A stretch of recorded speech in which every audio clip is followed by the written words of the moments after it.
Durante varias semanas hemos estado invitando a economistas de diferentes posiciones ideológicas. Lo que hemos buscado es que sean personas no solo preocupadas, no solo ocupadas, no solo analíticas, sino muy bien formadas, muy bien preparadas para poder que analicen cómo ven la situación económica y cómo ven la propuesta del gobierno. Eso es lo que nos ocupa. Pues ahora ya no tenemos la propuesta que se había hecho. La idea es, todavía yo no la tenga clara, si elaborar una propuesta con las personas o ya hay una nueva propuesta del gobierno. Pero en fin, a nivel del análisis, nuestro invitado de hoy no tendrá que hablar de esa propuesta. De economía, y en medio de la economía retiro la propuesta y quedamos diciendo vamos a elaborar otra propuesta. El invitado de hoy es don Gerardo Corrales, a quien le agradezco que esté con nosotros, y nos cambia totalmente la situación entre no tener la propuesta y lo que estamos viviendo en este momento luego de que hablara el presidente anoche. Buenos días, Gerardo, gracias por acompañarnos. ¿Cómo ve las cosas hoy? Buenos días, doña Amelia, y gracias por la oportunidad. Si usted me permite, yo quisiera, a propósito de la conferencia del día de ayer, en donde se deja a un lado la propuesta inicial del gobierno, replantearnos fríamente dónde es que está el problema, porque yo creo que es fundamental, antes de tirar propuestas de solución o incluso tomar las calles y bloqueos, entender qué es lo que nos está pasando. Se trata de un problema de finanzas, se trata de un problema de finanzas públicas, del presupuesto público, a propósito de que en este mes la Asamblea Legislativa tiene que aprobar el nuevo presupuesto. Un presupuesto es un conjunto, es una propuesta de plan de gastos. Resulta que ese plan de gastos para el año 2021 equivale a 20.000 millones de dólares. O el equivalente en colones, 11.449 miles de millones de colones. La pregunta que tenemos que hacernos siguiente es, ¿en qué se está gastando? Nosotros somos una democracia, hemos elegido un gobierno, queremos tener educación, queremos tener salud, queremos tener carreteras. Preguntémonos dónde se está yendo estos rubros del presupuesto. Bueno, resulta que de esos 20.000 millones de dólares, el 25%, que son 4.900 millones de dólares, se está yendo en remuneraciones de 145.000 funcionarios públicos. Aquí hay un tema fundamental, y es que ese rubro de remuneraciones está compuesto por dos elementos: los salarios básicos que todos tenemos, más una serie de pluses o incentivos que se han venido logrando a través de convenciones colectivas en beneficio de pequeños grupos. No todos los funcionarios públicos reciben salarios, exorbitantes, pero sí hay un pequeño grupo que ha estado obteniendo beneficios y que hacen que en este presupuesto ya los pluses significan 2.100 millones de dólares al año y superan los salarios base, que son 1.900. Entonces, un primer tema en la discusión de solución al problema en la mesa tiene que estar el tema de los pluses, de las convenciones colectivas, del tamaño del Estado que queremos, de cuántas entidades del Estado queremos, de la eficiencia del gasto. El segundo rubro importante son las transferencias, 4.800 millones de dólares, otro 25% del gasto se va en transferencias. ¿A quién? Aquí las transferencias principales son 2.000 millones de dólares en pensiones. 60.000 personas que gozan en distintos regímenes de pensiones, muchas de las cuales son pensiones de lujo. Y lo que es peor, personas que no ahorraron para esas pensiones. De tal manera de que ese es otro problema que hay que enfrentar con una propuesta de solución. No es, como alguna gente propone, eliminar las pensiones de lujo, porque legalmente eso no es posible, pero sí uno puede plantearse por qué siguen existiendo distintos regímenes diferentes al régimen de invalidez, vejez y muerte al cual cotizamos todos. ¿Por qué no consolidamos todos en el régimen de invalidez, vejez y muerte? Luego están las transferencias al Fondo de Educación Superior, se van 1.000 millones de dólares a la educación superior. El que está hablando es producto de la educación superior. No es que estemos en contra de la educación superior, pero aquí la pregunta es cuánto de ese dinero le está llegando al estudiante y cuánto se queda en una serie de beneficios, de salarios, de pluses, repito de nuevo, en beneficio de una minoría. Luego tenemos las amortizaciones de la deuda pasada. Ya la deuda se lleva un rubro similar. 4.700 millones de dólares que tenemos que pagar, entre comillas, digámosle, a los bancos en amortizaciones, principalmente de deuda interna. El 80% de nuestra deuda, que este año van a ser 40.000 millones de dólares, es a tenedores de bonos internos, de los cuales cerca de un 70% son mismas entidades del sector público. La Caja, el ICE, Recope, el IN, los bancos del Estado, operadoras de pensiones. Entonces aquí hay otro elemento. Si está venciendo un rubro tan grande en amortizaciones, hay que sentarse a buscarle una reingeniería financiera a esos flujos de caja. El 20% de ese presupuesto se gasta en intereses. 3.700 millones de dólares ya estamos pagando en intereses, de los cuales la deuda interna, que como decía es el 80%, renta o tiene una tasa de interés del 10%, mientras que la deuda externa tiene una tasa de interés del 5%. Entonces no se trata, como estos señores que están promoviendo los bloqueos dicen, de no aceptar más préstamos externos. No tendría sentido en el tanto en que esos préstamos externos vengan a pagar deuda cara al 10%. Si tenemos posibilidad de conseguir recursos a largo plazo al 3%, ¿por qué vamos a venir al mercado interno a apretar a las familias y a las empresas, pero además a pagar sobre tasas del 10%? Y finalmente nos quedan dos rubros menores, que es lo que el Estado debería hacer en su gran mayoría: gastos de infraestructura, todo lo que es carreteras, todo lo que tiene que ver con puentes, muelles, que ahí apenas se va el 5% de ese gasto, y luego compras de bienes y servicios con un 2%. ¿Cuál es el problema? Bueno, que ese gasto lo estamos cubriendo apenas en un 45%, o sea, 9.000 millones de dólares con impuestos. Los impuestos apenas están alcanzando para cubrir el 45% del gasto. Por lo tanto, el 55%, mientras no hagamos nada, se tiene que tapar, como lo hemos venido haciendo desde el año 2007, con deuda. De eso trata el problema, de cómo logramos balancear ese presupuesto del gobierno, que está totalmente desbalanceado, no de ahora, sino que hemos venido aprobando desde el año 2007 presupuestos con desequilibrio, gastos corrientes financiados con deuda. Y yo le agradezco que me haya dado esta oportunidad para aclararle a sus seguidores, al público, que no se trata de disparar a lo loco, sino de enfocarnos en las causas que nos tienen en este problema, que es de índole netamente financiero. Don Gerardo, y en medio de algo que no podemos desconocer, que la mayoría de costarricenses dice: no queremos más impuestos, queremos más recorte, control del gasto público, orden en todas las cosas que están pasando en la empresa pública, porque eso no ha variado. En medio de estas condiciones hay que procurar una propuesta que no nos siga trayendo problemas, porque ya la gente, su mayoría, dijo: no queremos más impuestos, queremos control y recorte, y lo que teníamos era 80-20, 80% impuestos, 20% más o menos medio recorte. En esas condiciones, ¿cómo trabaja la economía? Es correcto. Tenemos un problema, como decía, de una magnitud significativa. O sea, de un gasto de 20.000 millones, el que tengamos solamente ingresos por 9.000 nos genera un hueco fiscal de 11.000 millones de dólares, o si lo quieren ver en colones, 6.230 miles de millones de colones al año. Ese es el tamaño, esa es la dimensión del problema que tenemos. Entonces, claro, como cualquier diferencia, ese presupuesto no es más que la resta de ingresos y gastos.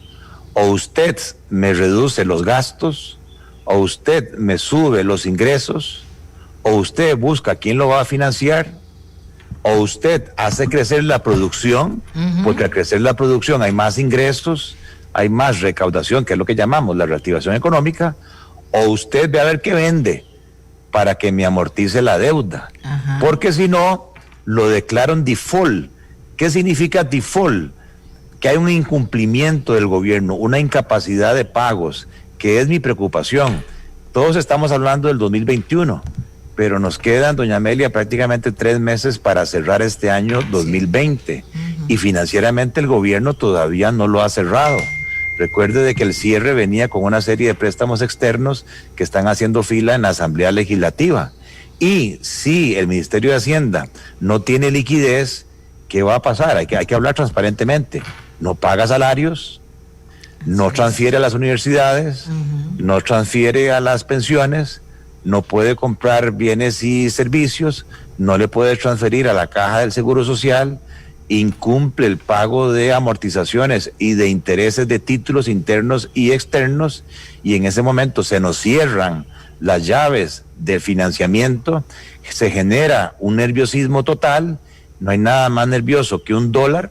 Lo que empieza a suceder es que la gente empieza a sacar la plata del país y de repente el tipo de cambio, que es el valor de los bienes del exterior respecto a los bienes internos, se dispara y la mayoría de ingresos nuestros que están en colones pierden poder de compra fácilmente a un 50%, y ahí sí, sindicatos, cooperativas, empresarios, religiosos, futbolistas, abogados, todos nos empobrecimos a la mitad y perdimos una década, como fue en los tiempos de Carazo. No es que uno esté amenazando, no es que uno esté asustando, es que uno tiene que ser transparente en esto y hablar claramente para que entonces veamos soluciones. ¿Cuáles son las posibles soluciones? Bueno, vamos al presupuesto, voy de abajo para arriba. Compras en bienes y servicios. Se están gastando 700 millones de dólares. ¿En qué se gasta? En alquileres, en servicios, en viáticos, en viajes, en mobiliario, en equipo de oficina. Yo me tomé el tiempo, a propósito de que estoy pensionado por mis ahorros, no por la caja, de revisar las 600 páginas del presupuesto. Y logré a 10,000 metros de altura a meterle tijera a ese presupuesto, sacándole 250 millones de dólares de recortes. Claro, siendo estricto en el sentido de que gastos confidenciales, 0. Viajes al exterior, 0. Propaganda de publicidad, 0. Compras de bienes y servicios al 50%, ¿verdad? Alimentos y bebidas, que es un rubro importante. Yo le metí un tijerazo del 50%, pero alguien me dijo, suave, es que esa es la comida de los reos, no puedes recortar el 50%. Bueno, recorté el 20%.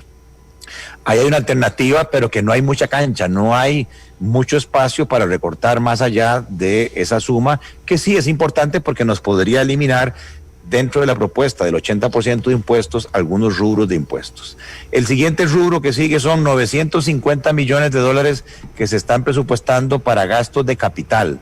Esto es difícil recortarlo porque son todas las inversiones en carreteras, en mantenimiento, todo lo que son muelles, todo lo que son caminos vecinales. Aquí prácticamente es imposible porque recortar en gastos de infraestructura significa menos crecimiento. El siguiente rubro, intereses y amortizaciones. Ahí sí, ahí me parece que don Elian Villegas, con todo respeto, tiene que sentarse con alrededor de 5 gerentes a decirles, miren, estamos a punta del precipicio económico y las reservas del INSS, de la caja, de las pensiones de nosotros están en títulos de gobierno. ¿Qué quieren? ¿Un default que nos castigue esa deuda a un 50% de pérdidas? ¿O quieren que nos sentemos a ver cómo son sus flujos de caja para ver si esos 4.700 millones que están venciendo este año 2021 los podemos tirar a 5 años? No estoy hablando de una quita, no estoy hablando de una pérdida, no estoy hablando de lo que técnicamente se llama un haircut. Lo que estoy hablando es de una reestructuración de esa deuda interna a 5 años plazo, en cuyo caso se le quita cerca de 4 puntos del PIB al flujo de caja del gobierno, se le quita presión al flujo de caja del gobierno. Y el segundo tema que tiene que sentarse don Elian es a decir, miren, ustedes creen que una tasa de interés del 10% de esa deuda es justa. ¿Quién les podría pagar, si no hubiese la alternativa de gobierno, un 10% con una inflación negativa? ¿O creen que podamos revisar esa tasa de interés a la baja, pensando en el país, de unos 2 puntos a la baja, lo cual significa casi un 1% del Producto Interno Bruto anual? Y tercero, yo sé que me satanizan porque yo hablo de venta de activos estatales, porque el gobierno está amortizando deuda, la está bajando del 70% a un 58% en el 2024, pero lo está haciendo con impuestos y la gente no quiere más impuestos. Entonces replanteémonos, ¿por qué no permitir una venta del INS, del Banco de Costa Rica, Colby, no a terceros, que es lo que causa mucha reacción? ¿Por qué no nos hacen dueños a todos los costarricenses a través de las operadoras de pensiones complementarias o fondos de pensión, que lo que tienen son títulos de gobierno, y a cambio esas operadoras de pensiones le pagan al gobierno con esos bonos y amortizan la deuda? Y nos hacemos dueños del Banco de Costa Rica, del INS, de Colby, que generan utilidades y que dan rendimientos. Y luego, ya para terminar, está el tema de las transferencias y las remuneraciones. Yo creo que en esta crisis hay que dar sentido de austeridad y decirle a las universidades: miren, revisen sus presupuestos y háganme un recorte, como lo haría usted, doña Amelia, en su empresa, como lo hacía yo en el BAC. Si no hay ingresos, revísenme en ese presupuesto a la baja, por lo menos un 10-20% de recorte. De esos $1,000 millones que se va a las universidades, veamos a ver si podemos recortar 10-20% de los 2,000 millones que se va a pensiones de lujo. Veamos a ver qué otros recortes se pueden hacer en pensiones de lujo. Y finalmente está el tema de las remuneraciones, que ahí está la propuesta de don Rubén Hernández, que usted lo ha traído al programa, de salario único, que para mí creo que tiene toda viabilidad, no castiga el salario actual de los funcionarios públicos, pero sí le pone coto a los pluses. Y finalmente está el tema del rediseño del Estado, de poder retomar proyectos como el de Otón Solís, cerrar, para que tengamos un Estado más pequeño, más eficiente. Don Gerardo, usted es un hombre de números. De todo esto que usted ha hablado, no ha hablado de impuestos. Imagínense. Ahora, todo esto que usted ha hablado es factible de hacer, se puede hacer pronto, los números dan, porque ayer hablaba con el presidente del Banco Central y me decía: es que los números tienen que dar, si los números no dan, tenemos que ver cómo hacemos que den. Entonces, ¿los números dan o no dan? ¿Cómo se hace ese ejercicio? Que esa es una pregunta. Y la otra es: ¿qué de todo este trabajo que ha hecho usted se ve reflejado en lo que plantea la pasada propuesta del gobierno? Muy buena pregunta. Hay que ser totalmente transparente. De nuevo, gasto presupuestado $20,000 millones, ingresos, su mayoría por impuestos, 9,000, tamaño del faltante 11,000. Supongamos que queremos cerrar ese hueco solo por la vía del gasto. Yo tendría que despedir a todos los funcionarios públicos, los 145,000 funcionarios del gobierno central, y tendría que eliminar todas las transferencias de pensiones, universidades, juntas de educación, PANI, IMAS, juntas de administración, CENSINAI, y aún así la suma de esos dos, doña Amelia, nos da 10,000 millones. O sea, nos harían falta aún $1,000 millones para tapar el hueco, para amortizar y pagar intereses. O sea que por más voluntad que tengamos, es imposible, numéricamente hablando, que el equilibrio lo logremos solo por la vía del gasto corriente o solo por la vía de la venta de activos estatales. Yo creo que aquí la voluntad o el mensaje es sí, que la gente vea que hay un sacrificio del gobierno central revisando a la baja el gasto corriente, revisando a la baja el tema de los pluses, los incentivos, pero tenemos que darnos vuelta después y decir, bueno, ¿cuánto hace falta para ver qué tipo de impuestos o qué tipo de mayor eficiencia en lo que es el control de la evasión y de la elusión, para hacerle llegar recursos frescos? ¿Cómo hacemos para que la tributación sea mucho más eficaz en la recaudación de impuestos? O bien, ¿cómo hacemos para diseñar algunos impuestos que afecten menos a las clases de ingresos más bajas, que ya antes del COVID, en el primer quintil de ingresos, la gente estaba recibiendo menos ingresos de los gastos que tenía. O sea, era 1.100.000 costarricenses que ya sufría una tasa de desempleo del 25% y que recibía un ingreso de 60.000 colones al mes por persona. No podemos castigar a esas personas cuando en el quintil de ingresos más altos, antes del COVID, la tasa de desempleo era del 3% y per cápita la gente ahí, 700.000 costarricenses, recibían 1,5 millones de colones por persona.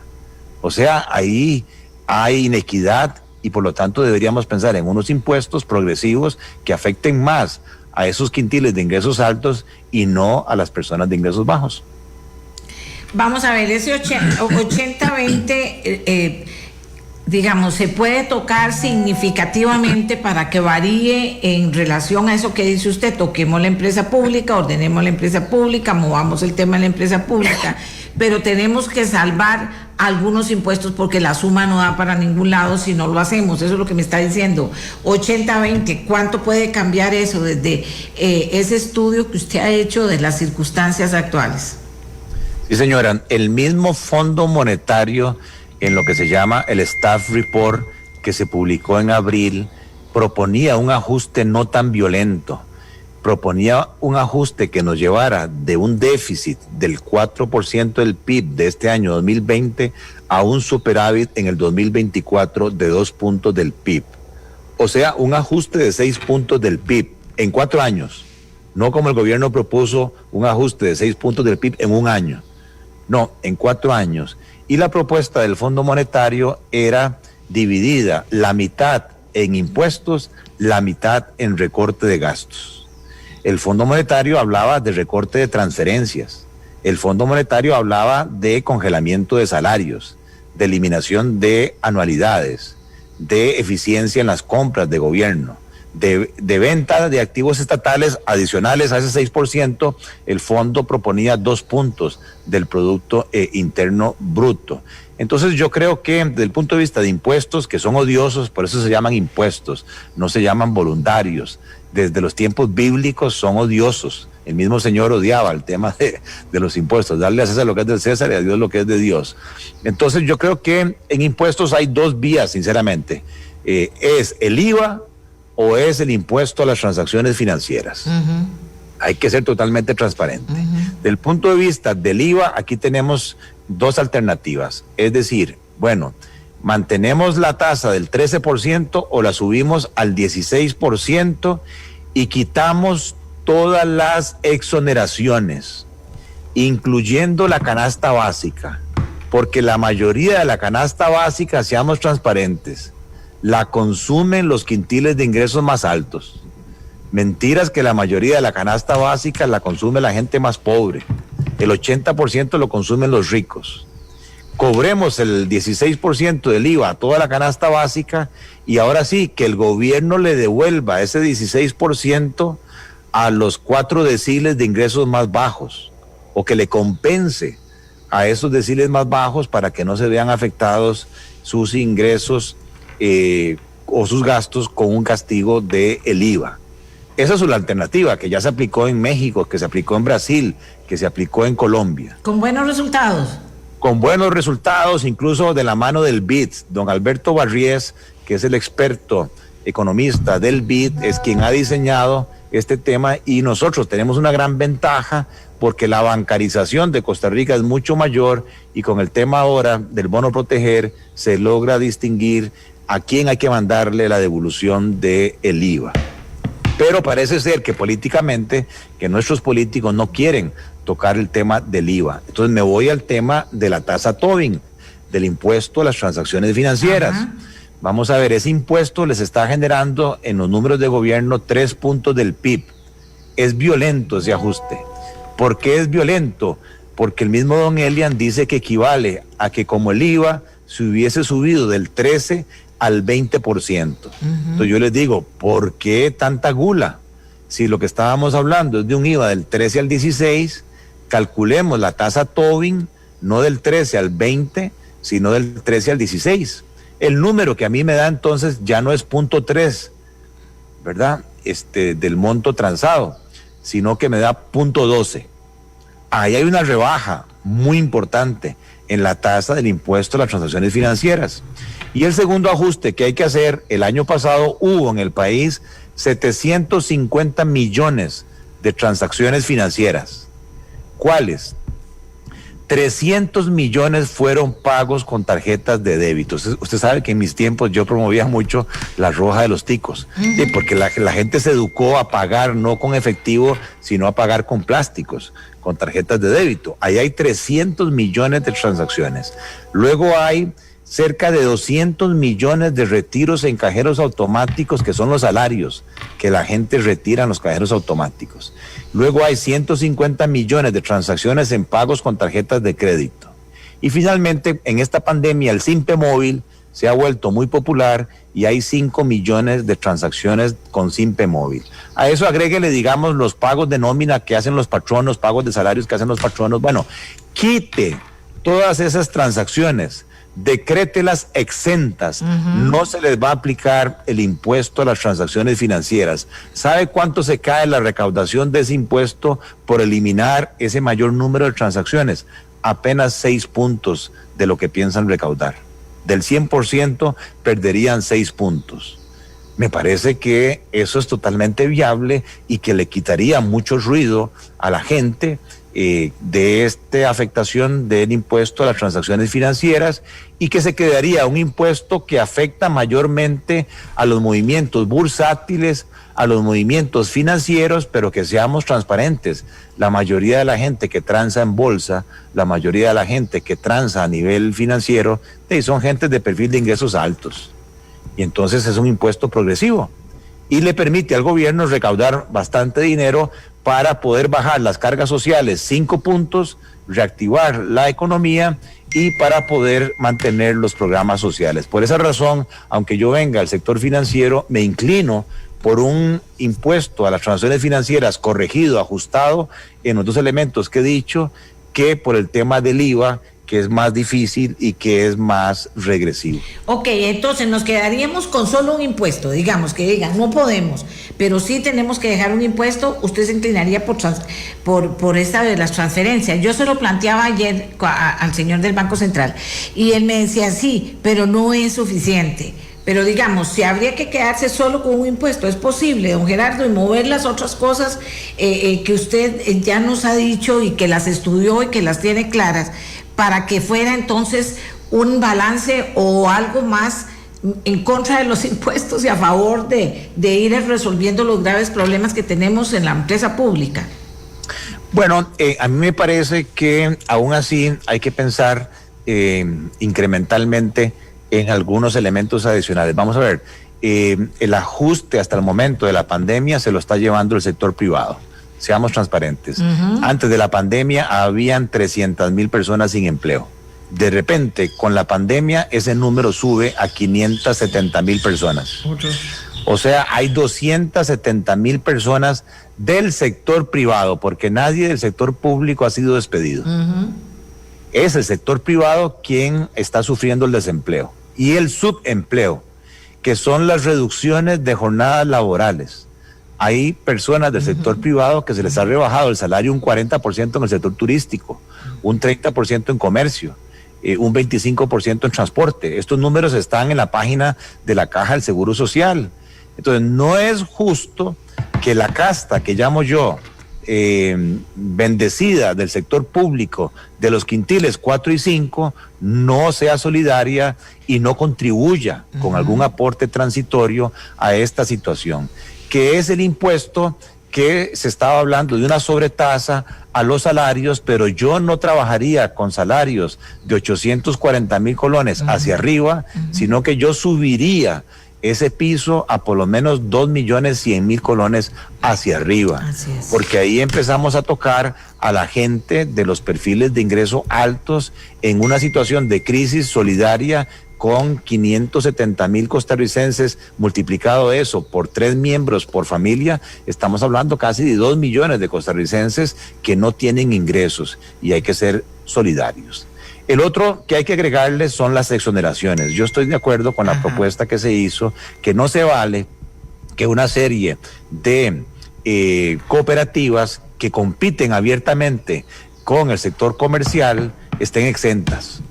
¿Por qué? O sea, yo no veo razón, si queremos nivelar la cancha, que cooperativas de ahorro y crédito grandes o cooperativas comerciales paguen los impuestos al igual que los paga la empresa privada. Luego está el famoso tema polémico. No estoy de acuerdo, como algunos proponen, en eliminar el salario escolar, pero sí estoy de acuerdo que sí es parte del salario, por lo tanto, al igual que la empresa privada, tiene que ser tasado. Entonces, quitar la exoneración del salario escolar. Y sí, me preocupa muchísimo el que las MIPYMES, las micros, pequeñas, medianas empresas que están sufriendo, se les cargue con un impuesto incremental, una sobretasa de impuesto a las utilidades, cuando más bien están viendo a ver cómo subsisten. Entonces yo haría la distinción, y si hay que quedarse con una sobretasa a las empresas grandes, no lo haría en 6 puntos porcentuales, sino que lo haría transitoriamente al menos en 3 puntos porcentuales, igual de empresas no afectadas por el COVID, porque sí hay empresas que han sido ganadoras en esta crisis. Y ahí yo creo que sí ya alcanzamos una dimensión, más lo que le iba a hablar del SICOP, que daría un 1,5 del Producto Interno Bruto. Ok, don Gerardo, momento mágico aquí. Vamos a ver, repasemos, entonces, ya usted las dijo, las acaba de decir, pero volvamos a repasarlas para que le queden a la gente. ¿Qué se puede hacer que no sean solo impuestos, y es necesario hacer impuestos? ¿Qué se puede tocar que al final no estaría en la circunstancia en que está ahora, ¿verdad? No solo de 80-20, sino para todos y patadas. A ver, don Gerardo, repasemos ya. Es el momento mágico y vamos con SICOP después. Bueno, yo creo que hay que pedirle al gobierno... Don Gerardo tiene que irse a clases. El profesor estará oyendo para decirle que le dé un chancecito. Yo le diría al gobierno que agarre el presupuesto que presentó el 2021, que es el que ya está en discusión, y que por voluntad propia le diga a los diputados: vean, estoy agarrando los 700 millones de dólares que les propuse gastar en compra de bienes y servicios, y le di la instrucción a todos los ministerios que revisaran de arriba por abajo esos presupuestos y que me recortaran entre un 15 y 20%. Ahí hay 200 millones, 250 millones de dólares de recorte. Y no hay ningún problema, no paraliza el gobierno ni pasa nada. No, yo creo que hay excesos que todavía se puede recortar. Claro, no va a ser el año donde se podía viajar, donde se podía comprar útiles, materiales. No, es un año de crisis. Hay que apagar las luces, hay que reducir el consumo de agua, ¿verdad? O sea, todo eso suma. Hay que ponerse en modo crisis, no seguir que como la plata es de nadie, viva la pepa. Perfecto. En segundo lugar, yo sentaría, don Elian, a la Caja, al INSS, a los bancos del Estado, a las operadoras de pensiones, al ICE, a decirles: tengo un problema de reingeniería de deuda interna, veamos a ver si podemos refinanciar estos vencimientos de deuda interna, que son casi 4.700 millones de dólares a 5 años. Reestructuremos esto a 5 años, yo les emito un nuevo bono para cancelarles esas amortizaciones a 5 años y me quitan presión del flujo caja. Segundo, revisemos la tasa de interés de esa deuda interna, que hoy está al 10%, para ver si podemos recortar al menos 2 puntos. Y tercero, veamos a ver con las operadoras de pensiones si hace sentido canjear deuda de gobierno que tienen ellas ahora por una participación accionaria en empresas estatales que generan utilidades como el INSS, el Banco de Costa Rica, Colby, claro, donde la mayoría la tendrían las operadoras de pensiones, que tendrían que buscar compañías que se especializan en eso para que haya una mejor gestión, para que se busque headhunter, gerentes de primer nivel, para poner a competir al Banco de Costa Rica con los bancos privados en condiciones de eficiencia, en condiciones de competitividad, para generar más utilidades, para que todos seamos partícipes a través de las operadoras de esas utilidades. Luego hay que pedirle a las universidades que de los 1.000 millones que se van al FES hagan un esfuerzo de recorte, una propuesta de recorte de presupuestos entre un 10-20%. Está el tema de la ley de empleo público, de salario único para todo el sector público, que es la propuesta de don Rubén Hernández, y está el tema al cual no se le quiere entrar, pero creo que que hay que entrarle, que es el rediseño del Estado. Requerimos un BAMBI, un INBU y un Ministerio de Vivienda, o podemos fusionar esas tres entidades en una sola, en cuyo caso no requerimos 3 choferes, 3 secretarias, 3 contadores, 3 asistentes. Claro, ahí va a haber algo de desempleo, hay que ser transparentes. ¿Por qué no le pedimos ayuda a la Unión de Cámaras, a CINDE, a las zonas francas, para que se constituya como en empresa privada, cuando uno despide a alguien, una bolsa de empleo? Y también necesariamente, que se me quedó, reactivación económica. Señor presidente, hagamos un plan de reactivación económica. Piense en un Fondo Nacional para la Vivienda. Hay reservas del INSS, reservas de la Caja, de las operadoras de pensiones, que hoy se colocan en títulos de gobierno, cuando con esos fondos uno podría contratar 2 bancos para que originen hipotecas de interés social de clase media, y que después esos fondos se los compren a esos bancos para financiar a largo plazo esas viviendas que van a reactivar la economía, porque generan actividad económica, mano de obra no calificada, y a su vez un efecto multiplicador. A su vez, yo le pediría a la Caja, señores de la Caja, ¿por qué no le dan una amnistía a los trabajadores independientes y a las MIPYMES para que se formalicen? Y no como hoy, que alguien llega a la Caja y le dice: ¿hace cuánto usted no cotiza a la Caja? De hace 10 años, tome, aquí le va un traslado de cargos por 10 años. Y eso hace que hoy el 50% de la economía sea informal. Señor presidente, ¿por qué no anuncia ya la reducción de tarifas eléctricas que tanto se necesita? Señor presidente, APM Terminal ofreció bajar tarifas en lo que es la terminal de Moín si le extiende el periodo de inversión. Extiéndaselo y sáquele una rebaja de tarifas para que los exportadores, importadores se vean beneficiados y se vean motivados positivamente a invertir más en el país. Señor presidente, están los recursos de Habdeba, de APM Terminal, el canon, que son $1,000 millones. Titularice eso, llévelo a la bolsa de valores, pídale al Banco Nacional, al Banco de Costa Rica, que le hagan una estructuración financiera y que emitan un bono con base en esos flujos futuros, y tráigase hoy $200 millones para la región atlántica en un plan de inversiones en logística, en vivienda, en comercio, en transporte, para toda la zona atlántica, reactivarla, que es una de las zonas más afectadas. Y usted empieza a ver obra, y usted empieza a ver señales positivas. Tome las conferencias del mediodía, ya no para hablar de más muertos, ya estamos cansados de ver a Macaya, de ver a Salas. Tráigase a empresarios, tráigase a gente del sector trabajador con ideas, con propuestas de ejecución de proyectos que van a reactivar el aparato productivo. Esos serían grandes rasgos, más todo el rediseño que le dije de la tasa Tobin, y el tema de los salarios, subir el piso de 840,000 a 2,100,000. Que eso es lo que sería impuestos, digamos, ¿verdad? Sí, señora. Ok.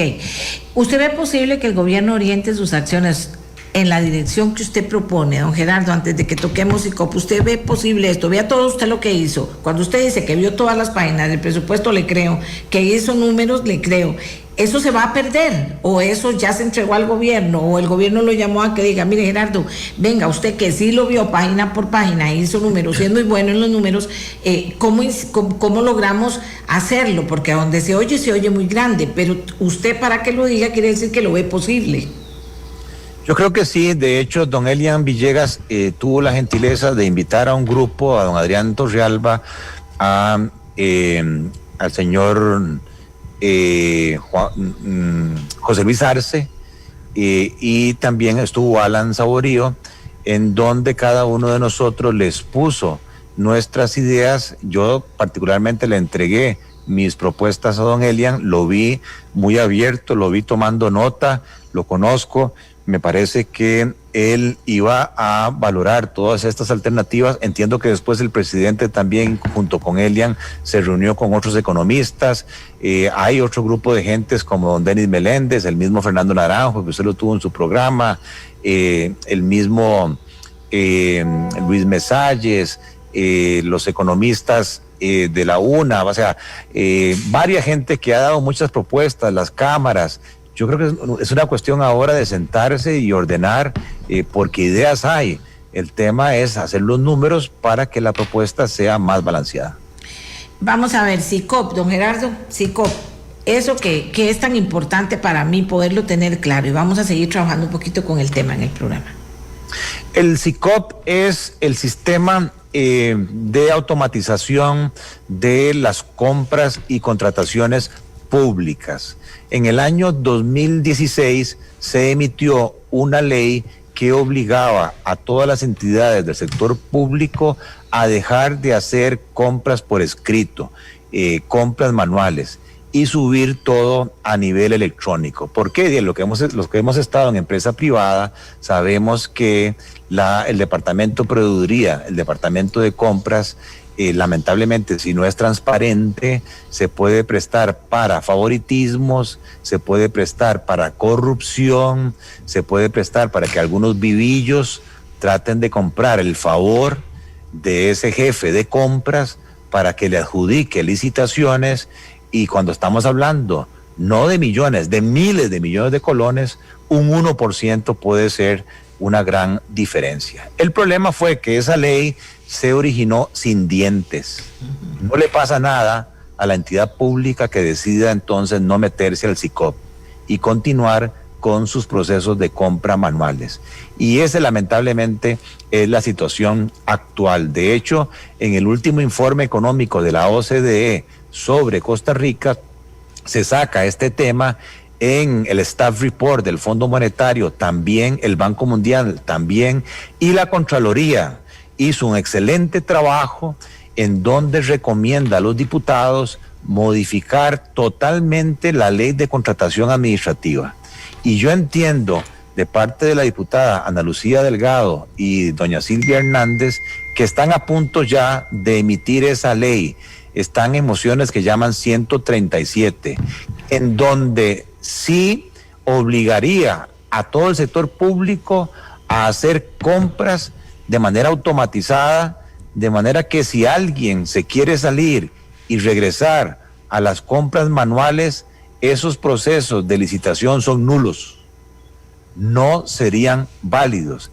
Y ya la evidencia histórica nos demuestra que en Brasil, que en México, que en Colombia la mayoría de las compras públicas son electrónicas y las reducciones de precios que se logran son entre un 25 y un 30%. ¿Por qué?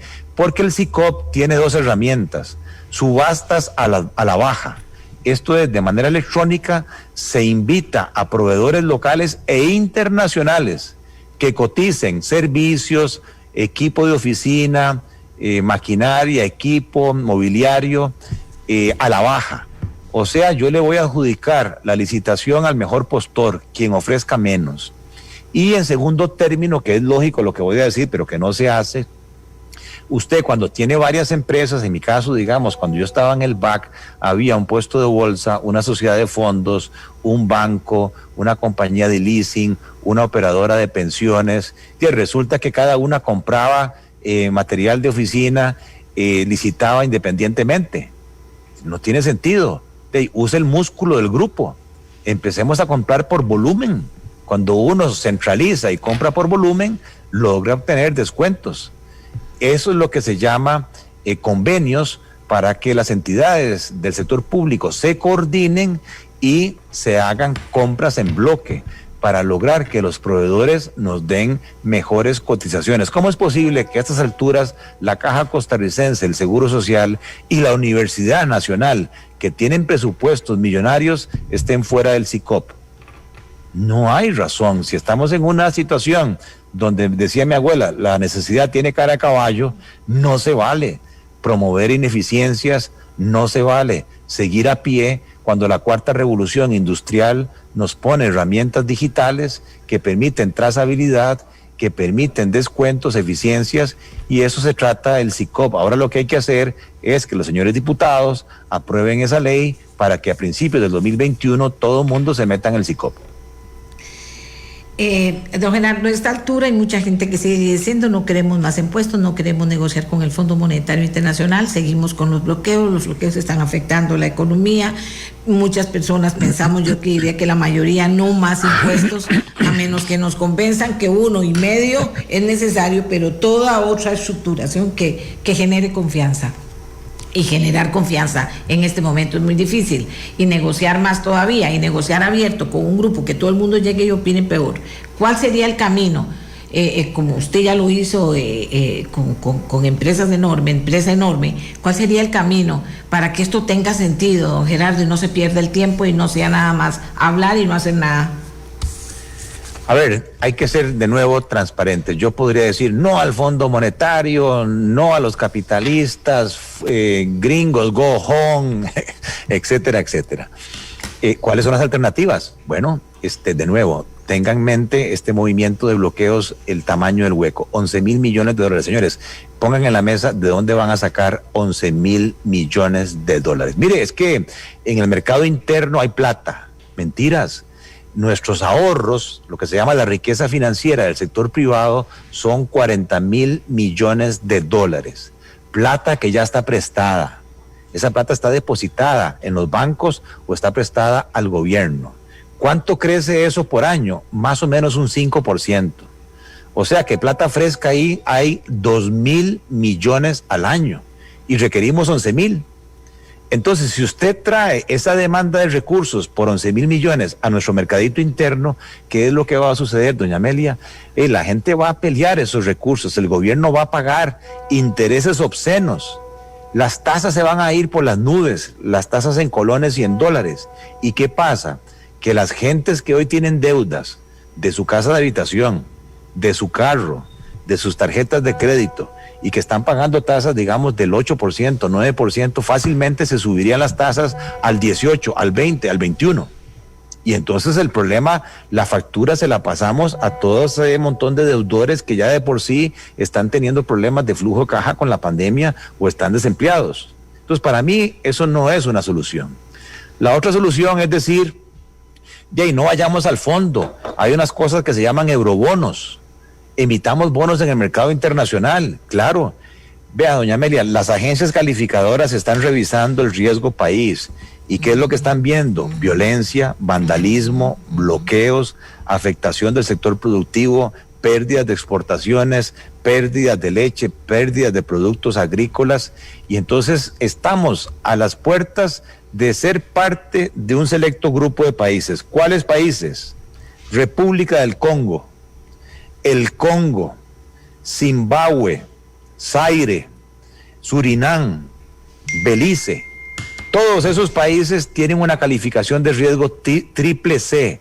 Son países que entraron en default, que no tienen capacidad de pagar sus deudas. Y entonces cuando van a los mercados internacionales, si es que logran captar algo, las tasas de interés que les ofrecen los inversionistas son del 12-13% en dólares, cuando el fondo nos está ofreciendo plata al 3% a 10 años. Ojo, lo que el fondo nos ofrece son 1,750 millones de dólares a desembolsarse a 3 años. O sea que son realmente 700 millones o 600 millones por año. ¿Pero qué nos da el fondo? Credibilidad. Le da confianza a otras entidades como el Banco Mundial, como el BID, como el Banco Centroamericano, como la Corporación Andina, para ofrecerle recursos a Costa Rica de largo plazo y con tasas de interés entre el 1,5% y el 3%. El fondo no está poniendo impuestos. El fondo lo que está diciendo es, país, usted tiene un problema, que son las finanzas públicas. Venga a la mesa y propóngame algo que sea viable. El gobierno ha dicho, bueno, lo que propuse estaba erróneo. Ahora lo que yo esperaría es que escuchen a todas las voces y que vayan donde los jefes de fracción, porque aquí tenemos que respetar la institucionalidad. No es en las calles, no es con violencia que se resuelven los problemas. Es en los poderes de la República que se resuelven. Señores jefes de fracción de oposición, aquí traigo una propuesta más balanceada. ¿Qué les parece? Señores de la Iglesia Católica, otros señores empresarios y representantes del sector trabajador, con un agravante, y es que no tenemos mucho tiempo. No podemos pasar en esas discusiones bizantinas años, cuando tenemos el fin de año a la vuelta de la esquina, con pago de aguinaldos, con pago de salarios, de tal manera de que yo hago un llamado al señor presidente, sí, pero tiene que reunir a todos esos grupos lo más rápido posible y hacer una propuesta que sea viable y que para mí la viabilidad, se quiera o no se quiera, es con el Fondo Monetario, con una propuesta más balanceada de recorte de gastos, venta de activos y de impuestos.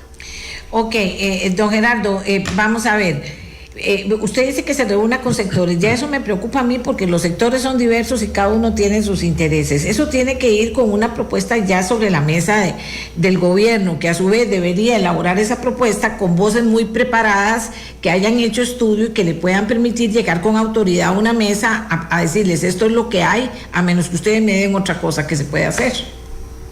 Bueno, yo dije los sectores porque así lo mencionó el presidente ayer, pero como usted dice, ya el presidente recogió muchas propuestas, tuvo un tiempo de un proceso de diálogo, escucha y ejecuta, no me acuerdo el nombre que le pusieron, pero ahí todas las cámaras hicieron sus propuestas, la Universidad Nacional hizo sus propuestas, el famoso grupo de economistas pluralistas hizo sus propuestas, el grupo de economistas de la Unión de Cámaras hizo sus propuestas, este movimiento de rescate nacional hizo sus propuestas. Entonces mi sugerencia es, señor presidente, nombre un equipo donde recoja todas esas propuestas, lo mejor de todas esas propuestas, traiga un árbitro neutro que puede ser el Consejo Episcopal, la Curia, que dé fe y que sea público, donde esta nueva propuesta se nutre de todas estas voces, todos estos sectores. Y ahora sí, con esa propuesta, siéntese con los jefes de fracción y con esa bendición, súbase al avión y vaya a negociar con el Fondo Monetario. Esa sería más o menos la hoja de ruta. ¿Usted tiene fe en que esto vaya a caminar en ese sentido, don Gerardo? Es que tengo que tener fe porque la alternativa es el caos, es continuar con los bloqueos, es producir desestabilización social y política, es que las agencias calificadoras nos metan en ese grupo selecto de países que le mencioné, se nos cierran las llaves de cualquier ayuda y lo que queda es, que se me olvidó mencionar eso, tome de las reservas monetarias internacionales. Tenemos muchísima plata. Los que dicen eso no están hablando transparentemente. Los 8,000 millones de dólares que hay de reservas no le pertenecen al Banco Central. 3,000 millones le pertenecen a los depositantes en cuentas corrientes, cuentas de ahorro en dólares en los bancos estatales y privados.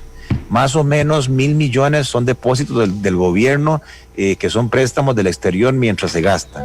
Y hay como unos 1,500 millones que es el respaldo de la base monetaria, o sea, de los colones que circulan en la economía. De tal manera, de lo que le pertenece al Banco Central de las reservas son entre 2,000 y 3,000 millones. ¿Qué vamos a hacer? Agarrar, como algunos proponen, 2,000 o 3,000 millones de reservas para meterlo en títulos de gobierno, para que cuando el tipo de cambio, como en estos días, empieza a ponerse nervioso y empieza a subir, el Banco Central, que hoy toma de sus reservas líquidas, las vende en los mercados internacionales y le mete dólares al mercado cambiario, ¿qué vamos a hacer en ese escenario?